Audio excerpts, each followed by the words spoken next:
Hello everyone, welcome to exam Acharya. आज मैं आप लोग के लिए लेके आया हूं अभी जो रिसेंटली हमारा कल एग्जाम हुआ है। कौन सा बेटा? जीपीएससी क्लास 3 एडवर्टाइजमेंट नंबर 96 2020-21 का, that is Gandhinagar municipal corporation का। नाउ आज क्या देखने वाले हैं पूरे इस वीडियो के दौरान हम लोग एनालिसिस ऑफ पेपर देखने वाले हैं कि कितना परसेंटेज किस सब्जेक्ट से पूछा गया था इस पेपर के अंदर। देखिए टोटल जो टेक्निकल पेपर हुआ है 200 मार्क्स का हुआ है। अब वेटेज देखिए क्लास 2 के मुकाबले क्लास 3 में कौन से सब्जेक्ट का वेटेज कितना था, तो उसको देखते हैं एक एक करके हम लोग। देखिएगा बेटा, ये मैंने आप लोग के लिए सब्जेक्ट वाइज वेटेज निकाला है यहाँ पे पूरा, जो आपके कल के पेपर में आ चुका है। ओके, नाउ अगर हम लोग बात करें बिल्डिंग मटेरियल एंड कंस्ट्रक्शन की, तो टोटल 46 क्वेश्चन पूछा गया बेटा। अपने आप में बहुत हैवी वेटेज है ये। किसी भी एग्जाम में बिल्डिंग मटेरियल आज तक इतना नहीं पूछा गया जितना क्लास 3 के एग्जाम में पूछा गया। कितना? 46 क्वेश्चंस, यानी 46 मार्क्स का पूछा गया बेटा। अगर परसेंटेज देखोगे 23% वेटेज है, बहुत ज्यादा वेटेज है। तो आप बिल्डिंग मटेरियल एंड कंस्ट्रक्शन तो अभी जो ट्रेंड चल रहा है जीपीएससी का, क्लास 2 और क्लास 3 में छोड़ के जा ही नहीं सकते, मस्ट है ये कंप्लीट करना। नाउ अगले सब्जेक्ट की बात करते हैं बेटा। अगला सब्जेक्ट है transportation engineering. Now transportation engineering से भी काफी क्वेश्चन पूछे गए हैं क्लास 3 में। कितना परसेंटेज आया है बेटा? ऑलमोस्ट 27 क्वेश्चंस आए हैं, यानी 27 मार्क्स का from the transportation engineering subject आया है आपके पेपर में। कितना परसेंटेज वेटेज हुआ? 13.5%। यानी अगर आप इन दोनों को ही मिला देते हो तो ऑलमोस्ट 40% के वेटेज तक पहुंच गए हो बेटा। समझ रहे हो मतलब कितने इंपॉर्टेंट हैं ये दो subject, that is building material and transportation. Now अगला सब्जेक्ट बिल्कुल इसी सीरीज का मोस्ट इंपॉर्टेंट वाले सब्जेक्ट्स में गिना जाएगा। कौन सा? That is CPM and QSC, construction planning and management and estimation and costing. मिला के 24 क्वेश्चंस आए हैं बेटा। क्लास 3 के एग्जाम में 24 क्वेश्चन पूछे गए हैं आपसे, जिसका वेटेज 12% का है। अगर आपने इसको भी कंप्लीट कर लिया होता तो 40% तो यहां तक आप स्कोर कर चुके थे बेटा। 12% और हो जाता आपका 52% मार्क्स सिर्फ और सिर्फ 3 सब्जेक्ट पढ़ के आ रहा था। अब देखिए होता क्या है, बच्चा सोचता है ना मैं सब पढ़ लूं, मैं सब पढ़ने के बाद सिलेक्शन होगा, बट ऐसा नहीं होता बेटा, बट ऐसा नहीं होता। आपको सब पढ़ने की जरूरत है ही नहीं। आपको कितना पढ़ना है? जो वेटेज वाइज ज्यादा आता है, जिस सब्जेक्ट से ज्यादा क्वेश्चन आते हैं, उन्हें मस्ट है कंप्लीट करके जाना। बाकी सब्जेक्ट को अगर आप इग्नोर भी करते हो तो चलेगा, बट इनको आप इग्नोर नहीं कर सकते जिनका वेटेज काफी ज्यादा होता है। अगला सब्जेक्ट इसी सीरीज में देखें तो सर्वेइंग है। 20 क्वेश्चन पूछे गए हैं बेटा सर्वेइंग से। 20 क्वेश्चन काफी होता है। अगर 200 क्वेश्चन का टोटल पेपर था टेक्निकल का, तो 20 क्वेश्चन तो आपसे सिर्फ और सिर्फ सर्वेइंग से पूछे गए हैं बेटा। कितना परसेंटेज वेटेज है? 10%। मतलब अगर कोई बच्चा ये चारों सब्जेक्ट ही कंप्लीट करके चले जाता है तो काफी अच्छा परसेंटेज आ सकता है उसका, और उसका सिलेक्शन भी इन 4 सब्जेक्ट से ही हो सकता है। नाउ बात करते हैं कुछ और सब्जेक्ट्स की जो यहां पे हमें दिख रहे हैं। सॉइल मैकेनिक्स, सब बोलते हैं काफी इंपॉर्टेंट सब्जेक्ट है, काफी इंपॉर्टेंट सब्जेक्ट है। मैं यार ऐसा बोलता हूं ना कि अगर आप इस सब्जेक्ट को छोड़ के भी गए थे तो भी कुछ लॉस हुआ क्या आपका? आप देखिए आपका 23%, 13.5%, 12% एंड 10%, तो कोई ज्यादा लॉस नहीं हुआ अगर आप सॉइल मैकेनिक्स को छोड़ के चले जाते हैं। As a civil engineer, as a aspirant of GPSC, मैं चाहता हूं सॉइल मैकेनिक्स भी कंप्लीट करके जाऊं, but due to the difficulty level of soil mechanics maximum बच्चा सोचता है कि ये सब्जेक्ट छोड़ दें। तो इसका वेटेज कितना था इस एग्जाम में? क्लास 3 के एग्जाम में इसका वेटेज कितना था? तो ऑलमोस्ट 18 क्वेश्चन पूछे गए हैं, 18 क्वेश्चन, और जिसका एट एन एवरेज वेटेज कितना था बेटा? 9% का वेटेज था। ठीक है, वेटेज कोई इतना ज्यादा वेटेज भी नहीं है, बट चलेगा। अगर आप इसको छोड़ के भी गए होते तो सिर्फ 9% का ही आपका नुकसान होता, बाकी 91% अभी भी आपके हाथ में था। नाउ बात करते हैं सॉलिड मैकेनिक्स, जिसको हम लोग स्ट्रेंथ ऑफ मटेरियल के नाम से भी जानते हैं। अगेन 18 क्वेश्चन इससे ही पूछे गए, जिसका वेटेज 9% का था। अब ये दोनों ही सब्जेक्ट काफी ट्रिकी होते हैं, इसीलिए बच्चा क्या करता है, सोचता है मैं करूं या ना करूं इन सब्जेक्ट को। अगर करके जाओगे तो 18% के आसपास ऑब्टेन कर लोगे, नहीं भी करके जाओगे तो कोई दिक्कत नहीं है। बाकी सब्जेक्ट है हमारे पास जिससे हम लोग 80% के ऊपर स्कोर कर सकते हैं। तो अगर आप सॉलिड मैकेनिक्स और सॉइल मैकेनिक्स छोड़ के भी जाते हो तो भी कोई खास फर्क नहीं पड़ेगा आपके ओवरऑल स्कोर में।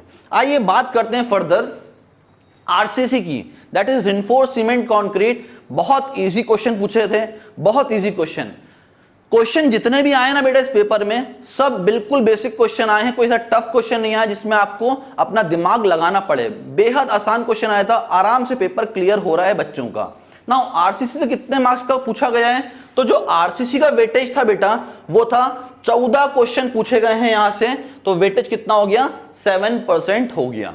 नाउ इसके अलावा भी कुछ सब्जेक्ट्स थे जिनको अगर आप करके गए हो, कौन कौन से, इरिगेशन एंड हाइड्रोलॉजी जिससे 11 क्वेश्चन पूछे गए, 5.5% का वेटेज रहा है। सिमिलरली स्टील 11 क्वेश्चन पूछे गए, 5.5% का वेटेज रहा है। सिमिलरली एनवायरमेंटल इंजीनियरिंग क्लास 2 के लिए बहुत इंपॉर्टेंट सब्जेक्ट बन जाता है, बट क्लास 3 में बहुत कम क्वेश्चन पूछे गए, ऑलमोस्ट 8 क्वेश्चन पूछे गए, 4% का वेटेज था। और last but not the least, जो कि बच्चों को सबसे ज्यादा डर लगता है स्ट्रक्चरल एनालिसिस से, तो अगर स्ट्रक्चरल एनालिसिस छोड़ के भी गए होगे ना बेटा तो कोई ज्यादा नुकसान हुआ नहीं आपका, क्योंकि सिर्फ 3 क्वेश्चन पूछे गए, 1.5% का वेटेज था।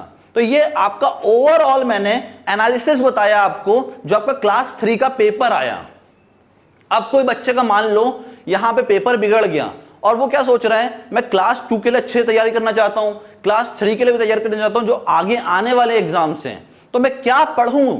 आप लोग का क्वेश्चन ये आ रहा होगा, सर मैं क्या पढ़ूं क्योंकि मेरा इस बार का पेपर तो बिगड़ गया, अगले बार के लिए मैं क्या पढ़ूं। तो अगले बार के लिए आपको जो पढ़ना है वो आपको बोर्ड पे डिस्प्ले होगा बेटा। This one the most important subjects जैसे कि building material and construction, transportation engineering, CPM, QSC and serving. क्यों ये मोस्ट इंपॉर्टेंट बनते हैं, क्यों, क्या कारण है इनका मोस्ट इंपॉर्टेंट होने का। तो बेटा इनका वेटेज 58.5%, कितना 58.5% इसका वेटेज है। मतलब अगर आप इन 4 सब्जेक्ट को पढ़ के ही चले गए तो ऑलमोस्ट 60% तो आप टेक्निकल में स्कोर करके आ रहे हो। इसीलिए इन्हें तो आप छोड़ के जा ही नहीं सकते, इसीलिए इनको किसकी कैटेगरी में रखा गया है, मोस्ट इंपॉर्टेंट की कैटेगरी में रखा गया है। नाउ मूव करते हैं नेक्स्ट सब्जेक्ट की तरफ जिसको मैं इंपॉर्टेंट बोलता हूं। इंपॉर्टेंट कौन से सब्जेक्ट होते हैं जिनको अगर आप करके जाते हो तो बहुत फेवरेबल चांसेस हैं कि आपका रैंक इंप्रूव हो सकता है, ओके, मार्क्स इंप्रूव हो सकते हैं और थोड़ी सी मेहनत लगेगी पर स्कोर काफी इंप्रूव होता है। तो कौन कौन सब्जेक्ट हैं, सॉइल मैकेनिक्स हो गया, सॉलिड मैकेनिक्स हो गया, आरसीसी हो गया। और वेटेज कितना बेटा मिला के 25% का वेटेज है, तो करके जाते हो तो 25% यहां से भी ऑब्टेन कर लोगे। हां अगर कहीं दिक्कत जाती है सॉइल में, सॉलिड मैकेनिक्स में, आरसीसी में, तो बेसिक भी पढ़ के जाते हो ना तो भी आपके 12% तो यहां से आप ऑब्टेन कर सकते हो, यानी 60% वहां से हो गए, 12 यहां से हो गए, 72% आपने स्कोर कर लिया अभी तक। नाउ नॉन इंपॉर्टेंट कौन कौन से हैं, तो ये आपके नॉन इंपॉर्टेंट सब्जेक्ट हैं, irrigation, hydrology, steel, environmental and structural analysis. Now ये इंपॉर्टेंट किसके लिए थे, क्लास 2 के लिए, क्योंकि वहां बहुत पूछा गया है। क्लास 3 के लिए क्या बन गए, नॉन इंपॉर्टेंट बन गए, क्योंकि इनका वेटेज क्लास 3 में काफी कम हो गया है, मिला के परसेंटेज कितना है, पूरा 16.5% का वेटेज है। तो अगर आप इनको ऊपर ही पढ़ के जाते हो, ज्यादा टाइम खराब नहीं करते इनके ऊपर, तो भी कोई ज्यादा नुकसान नहीं होने वाला आपका। समझ में आई बात। नाउ अब अगर मैं आपसे बोलता हूं बेटा कि आपको प्रिपरेशन करनी है क्लास 2, क्लास 3 या क्लास 1 ऑफिसर की जीपीएससी में, तो आप कौन सा प्रीवियस ईयर बुक यूज करोगे, क्योंकि कोई भी प्रीवियस ईयर यूज करो उसमें डिटेल्ड सॉल्यूशन दिया नहीं है आपको। अब डिटेल्ड सॉल्यूशन नहीं दिया तो कैसे आप क्वेश्चन को सॉल्व करके पता करोगे कि ये ऑप्शन सही है और क्यों सही है। तो आपके पास अभी तक लोकल मार्केट में कोई भी बुक अवेलेबल नहीं है, इसीलिए आप लोगों के लिए मैं लेके आया हूं हमारा previous year question bank, that is GPSC civil previous year question bank.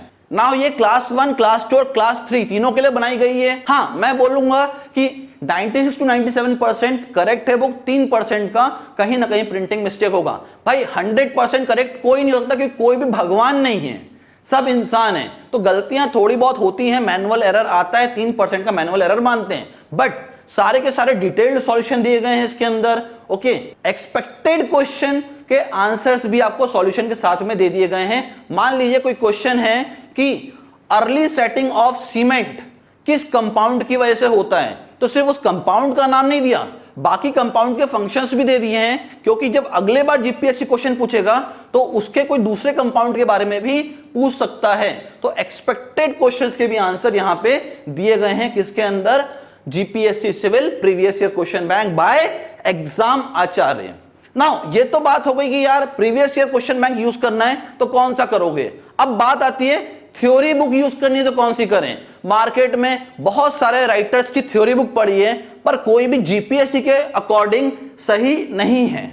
क्यों सही नहीं है, क्योंकि सारी बुक में पूरा पूरा कंटेंट दिया हुआ है और जीपीएससी में लिमिटेड कंटेंट आता है और हमें लिमिटेड पढ़ने के लिए छांटना पड़ेगा और इतना टाइम नहीं है, क्योंकि जीपीएससी 4-4 महीने में एग्जाम कंडक्ट कर रहा है। तो क्या करें, बिल्कुल प्रिसाइजली वो बुक को फॉलो करें जो जीपीएससी के हिसाब से बनी है। कौन सी बुक बेटा, तो हमारी थ्योरी बुक पूरी की पूरी जीपीएससी के अकॉर्डिंग बनाई गई है। ये रही पहली बुक हमारी, जीपीएससी सिविल के हिसाब से सॉलिड मैकेनिक्स की पहली बुक। दूसरी बुक है हमारी बिल्डिंग मटेरियल एंड कंस्ट्रक्शन।